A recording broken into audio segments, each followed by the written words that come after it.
Saludos a todos y de nueva cuenta sean bienvenidos a Jóvenes Abogados Corporativos. Mi nombre es Juan Carlos Serratos, presidente fundador de esta iniciativa para todos ustedes jóvenes abogados, y nuevamente traemos para ustedes una charla con expertos y el día de hoy no es la excepción.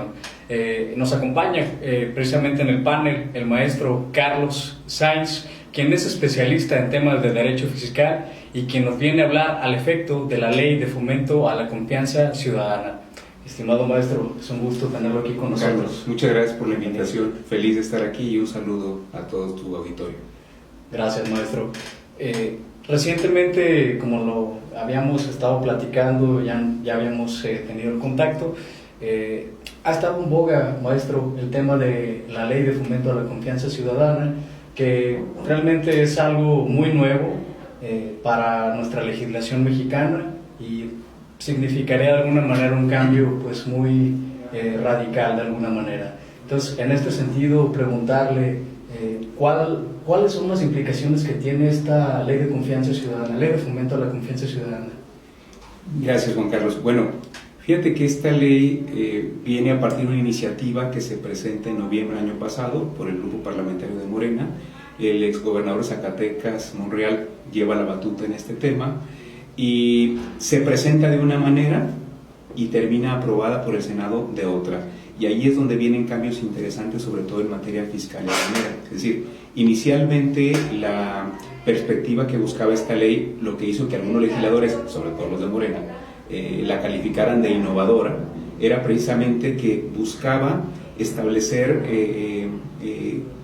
recuperar la confianza del administrador público por parte de la ciudadanía. Entonces, para eso se plantea una especie como de blindaje o de amnistía en materia de verificaciones o inspecciones o revisiones. Inicialmente estaba esta parte de las auditorías fiscales dentro de... Y entonces la idea era básicamente generar un padrón, ¿no? Un padrón único, te ibas a inscribir tú de buena fe a ese padrón, y lo que iba a venir después es que el gran beneficio de ese padrón es que no ibas a ser auditado o verificado de ninguna manera. Solo tenías que establecer una carta bajo poder decir verdad, donde tú asumías y le decías al gobierno que estabas al corriente en tus deberes en general, legales, pero principalmente con los fiscales. Y entonces lo que iba a suceder después es que se iba a hacer un sorteo del padrón que se generara, el 1% de ese padrón iba a ser sujeto a verificación. Y si entonces tú salías bien, el propio presidente de la República te iba a dar la mano, te iba a dar una felicitación y con la situación de que probablemente no saliera sorteado nunca, ¿no? en esa rifa. Bueno, eso fue como se presenta la iniciativa, Juan Carlos. El pasado 11 de abril, si mal no recuerdo, el Senado de la República aprueba, pero hace algunos cambios. ¿Por qué? Porque se dan cuenta que esta norma viene totalmente descontextualizada de la parte fiscal. Es decir, que podrías generar una serie de problemas, ¿no? Relacionados con el tema de la evasión y de la elusión fiscal. Entonces, ahora como queda el proyecto y tal cual se pasa a la Cámara de Diputados, que ahorita en ese proceso va, ahora falta que los diputados emitan su dictamen correspondiente, queda fuera de estas reglas o estos beneficios, digámoslo así, que estamos comentando ahora, queda fuera la parte fiscal y la parte aduanera, pero queda fuera en esta suspensión, digamos, de auditorías. Queda dentro porque en la parte de los requisitos que te siguen pidiendo es que estés al corriente en el cumplimiento de tus obligaciones y tus deberes tributarios. Entonces está fuera de los beneficios, pero está dentro en cuanto a las obligaciones que tienes que cumplir. Entonces ahora, en ese sentido, va a ser muy interesante ver qué manejo le da la Cámara de Diputados, porque no podemos olvidar que los diputados son los representantes del pueblo, y como representantes del pueblo son los que representan directamente al contribuyente. Incluso aquí hay una parte muy interesante, porque en el primer proyecto se establece la palabra contribuyente. Y ya ves, en estas leyes donde los primeros artículos se dan como conceptos, definiciones, ¿no? Cuando esta ley se refiere a esto, quiere decir esto, se definía contribuyente. En el proyecto ya como queda, como lo aprueba el Senado, desaparece esa parte de la definición de contribuyente y la expresión en todo el cuerpo de la ley. Entonces va a ser muy interesante conocer en su momento qué modelo finalmente adopta través del ejercicio legislativo que haga la Cámara de Diputados. Entonces, en general, esto es como ver de una perspectiva global lo que ha sucedido, ¿no?, con esta norma. Correcto, maestro, pues demasiado útil esto que nos comenta respecto a la ley de fomento a la confianza ciudadana. Creo que será de gran utilidad para todos nosotros. Ahora bien, preguntarle acerca del llamado padrón que mencionaba, padrón de confianza ciudadana. Padrón único. Padrón único de confianza ciudadana. Este padrón en el cual se van a integrar a todas las personas que de alguna manera tengan el cumplimiento que la ley señala para tales efectos. ¿En qué va a consistir? ¿Y qué ventajas? Porque por ahí se ha dicho que va a haber ciertos beneficios y ya viendo la parte del proyecto de ley podemos darnos cuenta. ¿Qué beneficios, qué ventajas puede traer este padrón para los que se encuentran en él?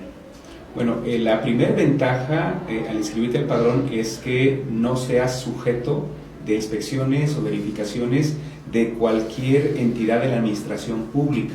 Recordemos que la administración pública federal, recordemos que esta administración pública federal se divide en dos partes: en la centralizada, que es todas las secretarías de Estado, ahí estaría por ejemplo el SAT también, y la descentralizada, que es la parte paraestatal, donde estaría en su carácter de OFA, de organismo fiscal autónomo, el IMSS o el Infonavit en un momento dado, pero solamente entrarían en la parte no fiscal, es decir, en toda la parte de gestiones administrativas no serían sujetos auditables bajo esta norma, por el simple hecho de inscribirse al padrón.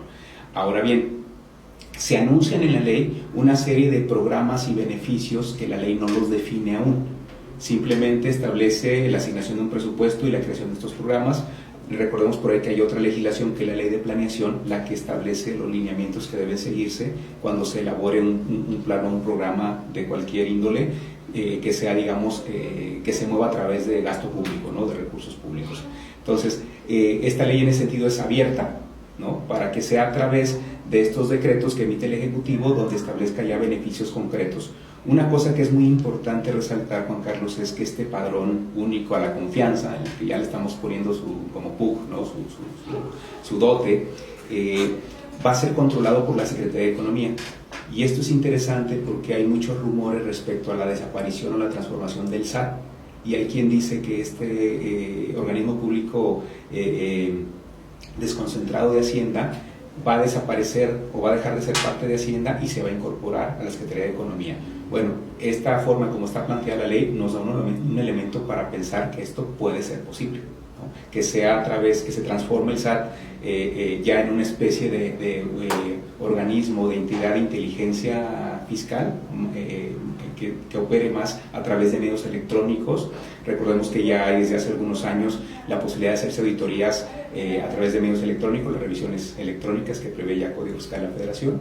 Entonces, lo interesante es que hay esta idea y esta inercia que creemos que puede ser probable que suceda, que sea la Secretaría de Economía, porque es ella la que va a operar este padrón y que termina absorbiendo algunas de las facultades de inteligencia fiscal, incluso de fiscalización electrónica que hoy tiene el SAT.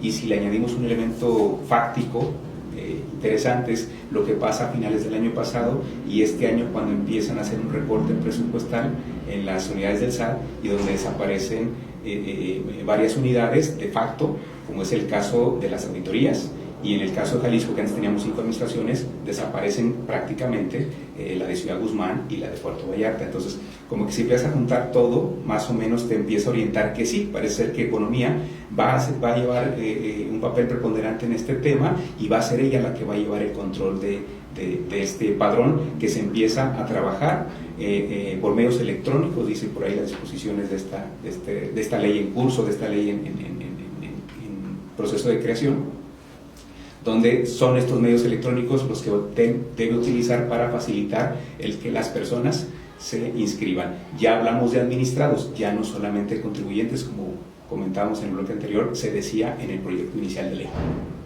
Claro que sí. Pues maestro, agradecemos bastante que venga y nos dé una descripción de lo que será esta ley de fomento a la confianza ciudadana, viniendo pues de un especialista en este tema fiscal precisamente. Entonces hay que tomar en consideración, creo particularmente, todo esto que nos comenta para poder saber cómo interpretar esta ley, cómo se va a aplicar y pues de alguna manera qué resultados nos dará, ¿no? A fin de cuentas de lo que se trata es de que de que dé buenos resultados. Entonces le agradecemos bastante, maestro, y gracias siempre a es un ustedes. gusto, de verdad. Un placer, muchas gracias. Saludos a todos.